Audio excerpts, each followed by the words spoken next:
menjaga keseimbangan. Petani tidak merugi, rakyat tetap nyaman, tak ada lagi ruang bagi mafia pangan. Negara hadir menegakkan keadilan bagi mereka yang selama ini bekerja untuk bangsa. Setiap butir padi kini menjadi simbol keringat yang dihargai dan perjuangan yang dihormati. Kerja keras itu semakin nyata, ekspor pertanian melonjak hingga 38,25%. Produk-produk Indonesia kini tak hanya memenuhi kebutuhan dalam negeri, tapi juga menembus pasar dunia. Semua memberi pengakuan, Indonesia kini menjadi salah satu produsen beras terbesar dengan peningkatan produksi tertinggi kedua di dunia.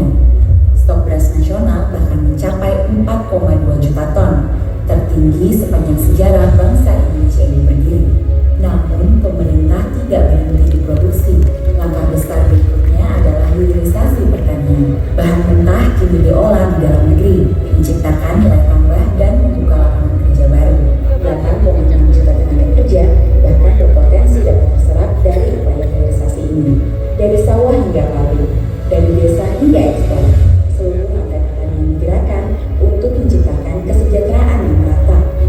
Dampak besar sektor pertanian juga terasa pada ekonomi nasional. Badan Pusat Statistik mencatat, pada kuartal 1 tahun ini, pertanian tumbuh hingga 10,52%, menjadi sektor penopang terbesar ekonomi Indonesia. Fakta ini sekaligus menegaskan, pertanian bukan hanya stabil di tengah fluktuasi global, tetapi juga memiliki daya dorong luar biasa bagi kemajuan ekonomi bangsa. Inilah transformasi besar pertanian. Indonesia kini tidak hanya berdaulat pangan di rumah sendiri, tetapi juga berbagi untuk dunia. Sebanyak 10.000 ton beras dikirim ke Palestina, bukan sekedar bantuan pangan, tetapi pesan kemanusiaan yang mendalam.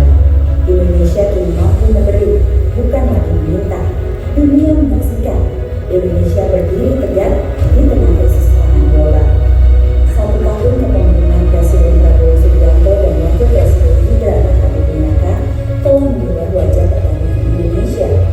Dari sawah tumbuh harapan baru, dari tangan petani lahir ketahanan bangsa, dari kebijakan yang berpihak hadir kesejahteraan nyata.